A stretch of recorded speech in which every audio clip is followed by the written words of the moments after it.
논문 쓸 때 어려우면 지식펜. 안녕하세요. 논문 컨설팅 1등 기업 지식펜 대표 박원수입니다. 논문 작성법 시리즈로 계속 강좌 이어가고 있죠. 오늘은 제32강으로 연구란 무엇인가 이 주제를 가지고 간단하게 강의를 한번 해보겠습니다. 우리 석사 논문이나 박사 논문을 쓰시는 모든 분들이 하는 일이 바로 연구하는 일이기 때문인데요. 연구가 도대체 무엇을 하는 것인지 여러분 궁금하신 분들 많으시죠? 연구가 뭘까? 그래서 사전도 찾아보고 영어 사전 포함해서 찾아봐도 명료하게 이렇게 정리되어 있는 것들이 없더라고요. 그래서 저는 쉽게 여러분들이 무엇을 하고 계시는지 설명하기 위해서 쉽게 정의를 이렇게 내려봤습니다. 현상에서 규칙성을 발굴하는 일. 어떠신가요? 좀 명료하게 와닿지 않나요? 원래 연구는 지식을 생산하는 것입니다. 지식인이라면 지식을 생산하는 사람을 지식인이라고 하는 것처럼 지식인은 대부분 자기 관련 분야에서 상식을 넘어서는 새롭고 중요한 지식을 발굴을 하는 것이 지식인의 역할인데요. 그 지식인이 하는 일이 바로 연구입니다. 그리고 석사, 박사 학위 논문은 여러분이 얼마나 지식을 생산할 줄 아는 능력이 있는가 이것을 테스트하는, 실험하는 이런 과정이라고 보시면 됩니다.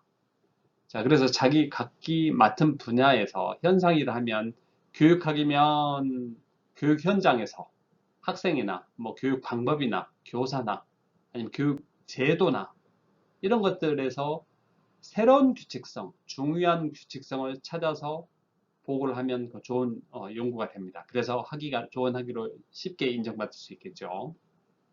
아니면 경영학에서 소비자들이라는 현상에서 소비자들이 어떤 행동을 보일까? 이런 것들이 전부 규칙성 아니겠습니까? 그래서 저는 연구란 현상에서 규칙성을 찾아내는 일, 현상에서 규칙성을 발굴하는 것, 이것으로 디피니션을, 연구의 정의를 다시 한번 쉽게 하고 있습니다. 자, 그럼 예를 들어서 한번 설명해 보겠습니다. 모해착보다 부해착이 강한 딸 아이들은 나중에 결혼 성공률이 높다. 이런 주장을 한번 해보는 거죠. 부해착도 있고 모해착도 있는데요. 사실은. 근데 보세요. 여기 보시는 바와 같이 부해착. 아빠하고 이렇게 관계가 얼마나 좋은가. 아빠하고 얼마나 좀 더 애정 관계가 형성이 되는가. 이런 것들이 부해착 아니겠습니까? 근데 부해착이 강할수록 딸아이의 결혼 성공률이 높다. 이건 팩트인지 아닌지를 떠나서 어때요? 부해착과 결혼 성공률, 딸아이의 결혼 성공률이라는 두 가지 변수 간의 관계를 주장하는 글이죠. 근데 실제로 이걸 연구를 통해서 나타나면 부해착, 그 다음에 결혼 성공률 이런 것들이 어떤 패턴일까요? 부해착이 강한 아이들이 모해착하고 상관이 없을까요? 아니면 오히려 모해착이 부해착보다 더 결혼 성공률이 더 높을까요? 아니면 같을까요? 차이가 없을까요? 이런 것들이 전부 규칙성을 찾아내는 이런 관계입니다. 그래서 규칙성을 발굴하는 일 이렇게 해서 쉽게 이해할 수 있겠죠. 하나 더 와드릴게요. 기독교 사회일수록 자본주의가 안착하기 쉽다. 이런 주장이 있습니다. 이게 막스 베버가 한 얘기인데요. 이것도 연구를 통해서 자본주의가 다른 이슬람이나 유교나 불교 국가보다 자본주의가 좀 더 잘 정착해서 워킹하는지 이런 것을 연구해서 이렇게 밝혀냈다고 손칩시다. 이 사람 주장입니다. 근데 이것도 보면 연구를 통해서 밝힌 거기 때문에 이것도 어때요? 이거 역시도 규칙성을 얘기하는 거죠. 기독교 사회와 종교와 자본주의의 관계가 어떨까? 그래서 이 규칙성을 찾아내는 것으로 보실 수 있겠죠. 하나 더 봐드릴게요. 사례 3입니다. 남자 3명이 모이면 권력관계가 형성돼요. 제가 빨간색으로 해놨죠. 성, 남자냐 여자냐에 따라서 권력관계, 이 두 가지 변수 간의 규칙성, 이렇게 정적으로 올라갈까 부쪽으로 내려갈까 아니면 무관할까. 무관한 것도 규칙성입니다. 어때요? 이것도 하나의 규칙성을 연구한 거겠죠. 이게 권력 이론에서 나오는 얘기인데요. 이것도 연구를 통해서 이게 밝혀진 겁니다. 일정하게. 또 하나 봅시다.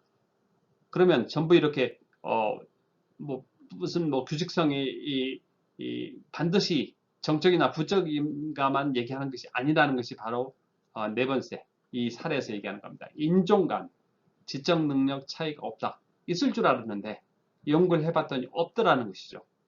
연구를 해서 인종 간 차이가 발견되지 않더라.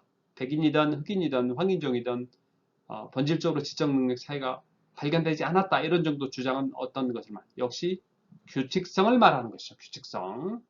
자, 또 봐드리면요. 하나 더 사례를 봐드릴게요. 생계욕구가 충족되면 안전욕구가 증가한다. 이런 주장 어때요? 여러분 그 매슬로의 욕구 단계론 아시죠? 욕구 단계론. 욕구 단계론을 보시면 생계욕구 맨 밑에 있는 5단계에서 생계욕구라는 게 뭐겠어요? 그 먹고 사는 문제, 배를 채우는 문제가 생계욕구인 허기를 채우려고 하는 이 강력한 살아가기 위해서 생명으로서 기초적인 욕구인 것이죠. 이 욕구가 채워져야만이 그 다음에 보다 안전한 곳에서 살고 싶은 이런 욕구 있죠. 이것이 형성이 된다는 것입니다. 생긴다는 것이죠. 이것도 생계욕구와 안전욕구라는 두 가지 패턴에 의해서 두 가지 관계가 어떻게 될까 하는 것이 바로 규칙성을 발굴하는 것입니다. 그래서 이것도 어떻게 말이 되겠죠. 규칙성을 발굴하는 것이죠. 그렇죠? 이해되시죠? 자, 이거 하나 좀 지우고요. 그 다음에 하나 더 봐드릴게요. 국제 결혼했던 부모님, 아이의 자녀, 국제 결혼 가정의 자녀일수록 국제 결혼을 어떻게 했느냐는 얘기죠. 인터내셔널 커플들이 많죠, 요즘도. 자녀들의 언어 능력, 어때요? 실제로 그렇죠, 여러분들. 지금은 이건 뭐 상식처럼 받아들여주고 있지만, 국제 결혼했던 자녀들의 언어들은 확실히 좀 더 이중 언어, 삼중 언어, 뭐 이렇게 언어 능력이 많이 올라가 있다는 것을 발견하는 연구들이 많습니다. 이것도 역시 규칙성을 발굴하는 주장이란 말이죠. 하나 더 봐드릴게요. 네트워크에 가입이 많을수록 또는 네트워크에 많이 가입할수록 신뢰가 증가한다. 이게 사회자본 이론이죠. 로버트 퍼트남이 얘기한. 보시는 바와 같이 네트워크라는 것이 이제 쉽게 얘기하면 영어라서 좀 어려울 수 있는데요. 네트워크는 인맥입니다. 인맥. 우리가 사회 연결망. 우리가 어떤 모임에 들어가고 회사도 모임이고요. 그 다음에 뭐 자발적으로 이렇게 동네에서 뭐 자원봉사 모임도 모임이 네트워크이고요. 등산이나 뭐 배드민턴, 테니스 모임도 역시 네트워크이고요. 그런데 많이 들어갈수록 신뢰가 증가한다는 것이 로버트 퍼트남의 사회자본 이론입니다. 그런데 이 연구를 통해서 이 이론이 발표가 되는 건데요. 여기 역시도 네트워크와 신뢰라는 이 두 가지 변수의 규칙성, 정적으로 규칙성이죠. 여기는 그렇죠. 올라갈수록 네트워크의 X축이 네트워크가 많을수록 신뢰, Y축에 해당되는 신뢰가 더 증가하더라 이런 것을 보여주는 거죠. 그래서 규칙성이라는 겁니다. 하나 더 규칙성을 봐드릴까요? 주장해 볼까요? 어떤 학자가 연구를 해봤어요. 뭐 객관식 시험도 있고 논술도 있고 뭐 여러 가지 시험 종류가 있겠죠. 근데 객관식 시험에 많이 노출되면 노출될수록 익숙함해질수록 창의력이 저하되더라. 이렇게 연구를 해서 발표를 했다 손칩시다. 여러분도 그렇게 하실 수 있습니다. 이거 아직 충분히 연구가 안 돼 있습니다. 자, 그럴 경우에 역시 이것도 시험 방식과 창의력이라는 두 가지 변수 간의 규칙성을 발굴하는 것이죠. 하나 더 봐드릴까요? 직업 귀천의식이 높은 청년일수록 자발적 실업을 선택할 가능성이 증가하더라. X축이 직업 귀천의식의 정도예요. Y축이 실업률이에요. 자발적 실업. 이 두 가지 관계를 보면 이 연구를 해서 이렇게 발견됐다 손칩시다. 그렇게 해서 이제 논문에다 보고를 하는 거죠. 그러면 이 논문에서도 이 연구에서도 역시 현상에서 규칙성을 찾아낸 것이죠. 이런 규칙성들을 이미 아는 것들은 상식이에요. 예컨대 해는 동쪽에서 뜨더라 아니면 지구가 자전하더라 그리고 태양을 중심으로 공전하더라 아니면 지구는 둥글더라 뭐 이런 것들은 예전에는 몰랐었죠.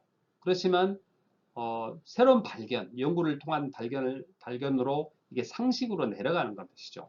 그래서 새로워야 되고요. 새롭고 그 다음에 중요한 규칙성이어야 됩니다. 그래서 이렇게 연구들이 이 규칙성을 발굴하는 것이다 라고 이해하는데 여러분께 훨씬 더 쉬울 겁니다.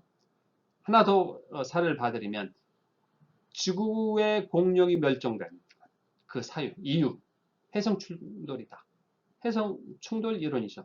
뭐 기후온난화 이론도 있지만 여러 가지 이론들이 있지만 이것도 옳고 그름을 떠나서 공룡이 멸종된 사유가 뭘까? 어떤 규칙성 때문일까? 해성 충돌이 발생했기 때문에 그것으로 인해서 공룡이 사라질 수밖에 없다. 이것도 규칙성을 주장한 것이죠. 이런 규칙성의 주장들은 그래프로 제가 한번 그려봤어요. 모든 연구에서 X축과 Y축 이 두 개의 변수가 관계인 것이죠. 이 양적 연구만 얘기하는 거 아닙니다. 질적 연구에서도 규칙성을 제한하는 것이기 때문에 여러분 반드시 양적 연구에서만 제가 말하는 이 규칙성을 발굴하는 것이 연구이다라는 말이 양적 연구만 해당되는 일은 아닙니다. 이 그림에서 보는 것처럼 X축이 X값이 올라갈수록 Y값이 증가하는 경향이죠. 반대로 이렇게 내려가는 경우도 있고 여기 축처럼 뭐 별로 인종 간의 차이가 없는 것처럼 차이가 없는 경우도 있을 수 있어요. 이 세 가지 규칙성을 주장하는 것이 대부분 연구인 것 같아요. 지금까지 예를 들면 양적 연구 외에도 질적 연구에서 한번 사례를 간단하게 언급해 드릴까요? 다음 시간에 한번 하겠지만요.